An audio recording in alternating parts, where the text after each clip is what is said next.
शिवाय। ओम नमः शिवाय।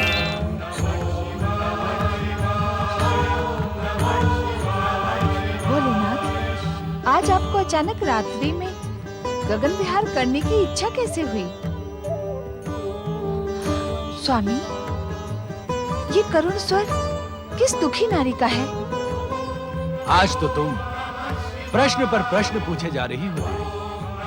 क्या हमारे उत्तर की भी प्रतीक्षा नहीं करोगी? पहले अपने पहले प्रश्न का उत्तर तो सुनो। हाँ स्वामी, आज आपको अचानक रात्रि में गगन विहार करने की इच्छा कैसे हुई? तुम्हारी इच्छा पूर्ति के लिए। मेरी इच्छा पूर्ति के लिए? हाँ, तुम ही तो बार बार कहती रहती हो कि कैलाश में बैठे बैठे तुम्हारा मन उबने लगता है। कहती हो या नहीं? कहती हूँ, परंतु रात्रि में गगन विहार के लिए मैंने कभी नहीं कहा। आज रात्रि में गगन विहार करने का एक विशेष उद्देश्य भी। क्या है वो उद्देश्य? ये करुण नारी स्वर सुन रही हूँ। सुन रही हूँ स्वामी, इसीलिए तो आपसे इस विषय में पूछा था। कौन है ये दुखी नारी?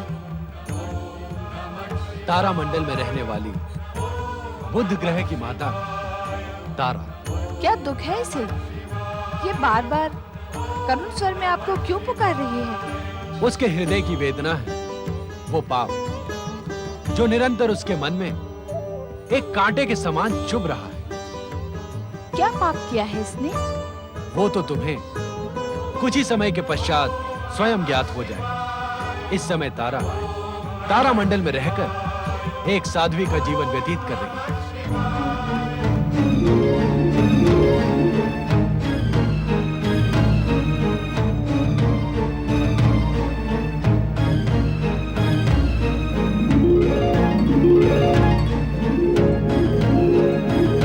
स्वामी, स्वामी, अचानक आपके मस्तक से चंद्रदेव अदृश्य क्यों हो गए? उत्तर दे स्वामी, चंद्रदेव ने पहले तो कभी ऐसा नहीं किया था। आज उन्हें क्या हुआ? सब कुछ अभी ज्ञात करने की इच्छुक हो। यदि तुम अपनी दिव्य दृष्टि का उपयोग करोगी तो तुम्हें ज्ञात हो जाएगा कि तारा के पाप का अपराधी चंद्र है। तारा के पाप के अपराधी चंद्रदेव? हाँ, हमारे कोप के भय से चंद्रदेव यहाँ से अदृश्य होकर चंद्रबिंब में जा चुके हैं। चंद्रशेखर शिव अब क्या चंद्र के बिना रहेंगे? नहीं, चंद्रदेव हमारे मस्तक से अधिक समय तक दूर नहीं रह सकते। उन्हें अपने स्थान पर लौटने के लिए विवश होना होगा। अचानक क्या हो गया स्वामी? आप भगवान शिव का शीश छोड़कर यहाँ कैसे चले आए? मुझे भगवान शिव के कोप का भय है रोहिणी। भय? कैसा भय? आपने क्या किया है स्वामी? ये मैं तुम्हें अभी नहीं बता सकता। इस समय तो मुझे तुम्हारे साथ की आवश्यकता है। मैंने जब जब आपका स्मरण किया, आप भगवान शिव का मस्तक छोड़कर मेरे पास कभी नहीं आए। मैं अकेली ही आपके वियोग में तड़पती रही। परंतु आज अचानक ऐसी क्या अनहोनी हो गई स्वामी? बताएं मुझे स्वामी। बताऊंगा रोहिणी, सब कुछ बताऊंगा, परंतु इस समय मुझसे कोई प्रश्न ना करो। शांत रहो रोहिणी, शांत रहो। कुछ मत पूछो, कुछ मत पूछो रोहिणी।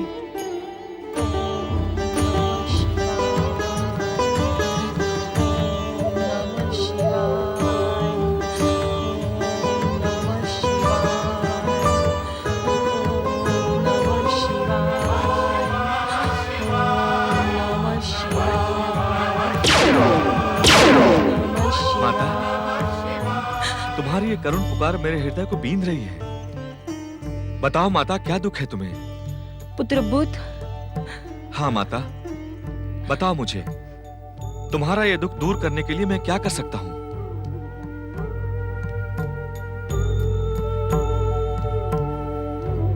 बताओ माता, क्या है तुम्हारी इस वेदना का कारण? मैं तुम्हारे ये आंसू नहीं देख सकता माता। तुम्हें बताना होगा, सब कुछ बताना होगा। यह वेदना मुझे अकेले ही सहनी होगी पुत्र। मैंने जो अक्षम्य अपराध किया है उसका परिणाम मुझे अकेले ही भुगतना होगा। इसलिए मैं अकेली अपने पाप का प्रायश्चित करूंगी। बताओ माता, ऐसा कौन सा पाप किया है तुमने? क्या तुम ये रहस्य अपने पुत्र से भी छुपाने की इच्छुक हो? ये ऐसा अपराध है जो कोई माता अपने पुत्र को नहीं बता सकती। मुझे अकेले छोड़ दो पुत्र। यदि करुणामय भगवान शिव शंकर तक मेरी ये पुकार पहुंचेगी तो वह अवश्य ही मेरे अपराध की अग्नि शांत करेंगे। और जब तक ऐसा नहीं होता मुझे इसी प्रकार पश्चाताप की अग्नि में जलते रहना होगा। मैंने पहले भी कई बार तुमसे इस रहस्य को ज्ञात करने का प्रयास किया, परंतु तुम इस विषय में सदा मौन रही। क्या तुम्हें अपने पुत्र की वेदना पर विचार नहीं आता माता? पुत्र जब अपनी माता को वेदना और दुख से विह्वल देखता है तो उसके हृदय पर क्या बीतती है, क्या इसका ध्यान तुम्हें नहीं होता? मुझे बताओ माता, मैं भी तुम्हारे साथ शिव आराधना करते हुए तुम्हारे प्रायश्चित में सहभागी बनूंगा। नहीं पुत्र, प्रायश्चित पाप करने वालों को अकेले ही करना पड़ता है, कोई इसमें सहभागी नहीं हो सकता। आज मैं ये ज्ञात करके ही रहूंगा कि ऐसा कौन सा कांटा है जो तुम्हारे हृदय को निरंतर पीड़ित करता रहता है। आज ये रहस्य तुम्हें बताना ही होगा माता।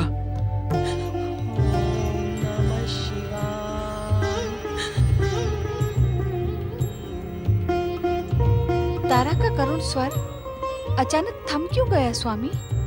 ये जानने के लिए हमें स्वयं तारा के पास जाना होगा। हमें उसकी करुण पुकार का उत्तर भी तो देना है देवी। तो चले स्वामी, तारा की करुण कथा सुनने के लिए मैं व्यग्र हो रही हूँ। चलो देवी। तुम्हारा दुख दूर करने के लिए मैं अपने प्राण भी देने को प्रस्तुत हूँ माता। कृपा करके मुझे उस सत्य का ज्ञान कराओ जिसे अब तक आपने अपने आंसुओं में छुपा रखा है। नहीं पुत्र नहीं, मुझ में इतना साहस नहीं है कि मैं तुम्हें उस कटु सत्य का ज्ञान कराऊं।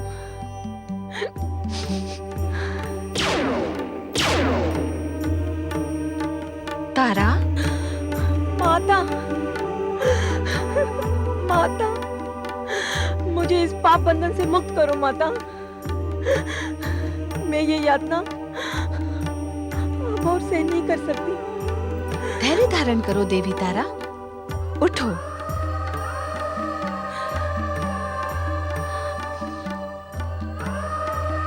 हम दोनों तुम्हारा दुख दूर करने के लिए ही यहाँ प्रकट हुए हैं। बताओ, तुम्हें किस बात का दुख है? भगवान भोलेनाथ से कुछ भी छुपा नहीं है माता। मैंने अपने पति के विरुद्ध ऐसा घोर पाप किया है जिसका कोई प्रायश्चित नहीं है। यही पाप मेरे हृदय में कांटे के समान मुझे बार बार पीड़ित करता रहता है। देवी तारा, संसार में ऐसा कोई पाप नहीं जिसके प्रायश्चित का विधान न हो। तुम्हारे इस पाप में तुम अकेली नहीं थी। हमारे द्वारा बार बार रक्षित होने वाले, हमारे शीश की शोभा बढ़ाने वाले चंद्रदेव भी तुम्हारे साथ इस पाप में सम्मिलित थे।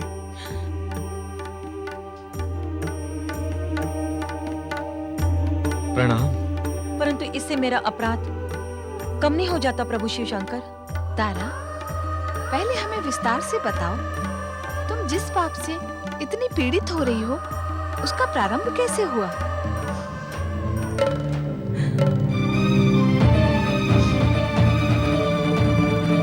तारा, देवी पार्वती को वो सब कुछ बता दो। पाप को प्रकाशित करने से पाप का अंधेरा कुछ कम हो जाता है, हृदय का भार हल्का हो जाता है। जब अत्रि अनसुया का पुत्र सुकुमार चंद्र मेरे स्वामी बृहस्पति के पास शिक्षा ग्रहण करने आया तो प्रथम दृष्टि में मेरा चंचल मन चंद्र की सौंदर्य की ओर आकर्षित हो गया। चंद्र तो चंचल था ही, और उसका मन भी मेरे रूप में उलझ गया। और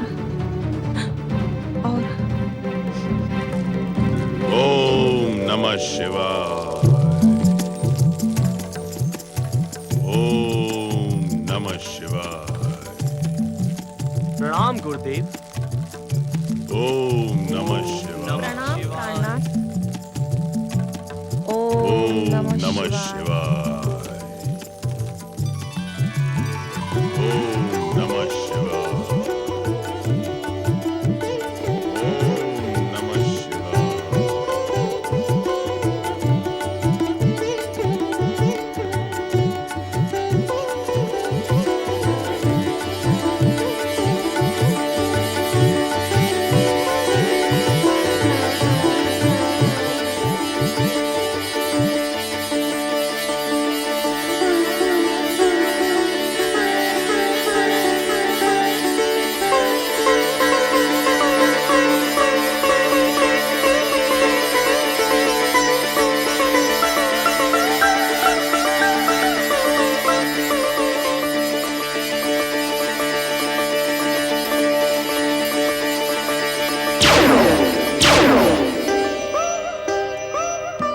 माता,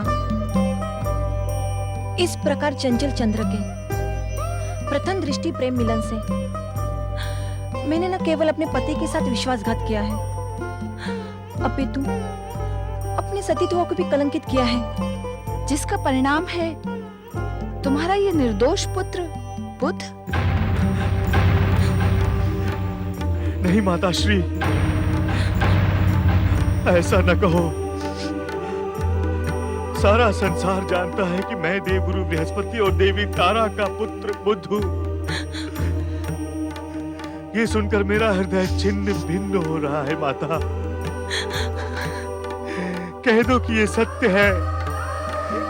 कह दो माता कि ये सत्य है। शांत हो जाओ बुद्ध। तुम्हारी माता ने जिस सत्य को स्वीकार कर लिया है, उस सत्य को तुम्हें भी स्वीकार करना होगा। और सच पूछा जाए तो यह सत्य अब सब पर उजागर हो गया है। क्या कह रहे हैं भोलेनाथ? क्या यह सत्य सब पर उजागर हो गया है? तुम्हारा जनक चंद्र इसी कारण हमसे भयभीत होकर चंद्रबिंब में जा छुपा है। भोलेनाथ, आपसे तो ये सत्य छुपा नहीं था, फिर आपने चंद्र को दंडित क्यों नहीं किया? क्या तुम चंद्र का स्वभाव नहीं जानती देवी? यदि हम चंद्र को अपने शीश पर धारण नहीं करते तो चंचल चंद्र न जाने ऐसी कितनी कथाओं को जन्म देता। परंतु अपराधी का दंडित होना उचित है स्वामी। क्या आपने उसे इस विषय में प्रताड़ित भी नहीं किया? चंचल चंद्र हमारे नेत्रों की भाषा समझता है देवी। नहीं स्वामी, चंद्र आपकी करुणा का अनुचित लाभ उठा रहा है। आपका उसे दंडित करना ही उचित है। जिसका स्वभाव ही चंचल और असंयमी हो, उसे हम दंडित कब तक करते देवी? दक्ष प्रजापति द्वारा शापित होने पर हमने उसे रोग मुक्त करने के लिए सोमनाथ ज्योतिर्लिंग की स्थापना की। श्री गणेश द्वारा शापित होने पर तुमने उस पर करुणा की। परंतु फिर भी अपराधी चंद्र को आप नियमित रूप से शीर्ष पर धारण किए रहे। मैं तो कहती हूँ आपको सदा सदा के लिए चंद्र का त्याग कर देना ही उचित होगा। समुद्र मंथन के समय समुद्र से निकले चंद्र को अपने शीश पर धारण करके चंद्रशेखर बने रहने का वचन जो हमने दिया था, हम उसी वचन का निर्वाह कर रहे हैं देवी। परंतु आज देखिए, निर्लज्ज चंद्र स्वयं आपके शीश से भाग निकला। निर्लज्ज हो या पतित, कलंकित हो या अपराधी, चंद्र का साथ निभाने का वचन हम निभाते रहेंगे देवी। परंतु जिस अपराधी चंद्र ने मेरी माता की पवित्रता को खंडित किया, उससे मैं प्रतिशोध अवश्य लूंगा भोलेनाथ। मैं उसे शापित करके उसे प्रताड़ित करूंगा। उसे उसकी निर्लज्जता का दंड अवश्य दूंगा। तुम ऐसा नहीं करोगे पुत्र। अपराधी होते हुए भी चंद्र तुम्हारा जनक है और जन्म धात्री माता के समान ही आदरणीय है। वैसे भी शाप देने की शक्ति कठोर तपस्या से प्राप्त होती है। इस समय तुम शाप देने की स्थिति में नहीं हो, इसीलिए चंद्र को शाप देकर प्रताड़ित करने का विचार त्याग दो। तो मैं क्या करूं भोलेनाथ? आज जो पीड़ित सत्य मेरे सामने आया है, क्या उसके अनुताप से मैं अपनी माता के समान व्याकुल रहूंगा? मुझे इस व्याकुलता से मुक्ति दिलाएं भोलेनाथ। धन्य है देवगुरु बृहस्पति, जिन्होंने सब कुछ जानते हुए भी चंद्र और तारा को शाप नहीं दिया।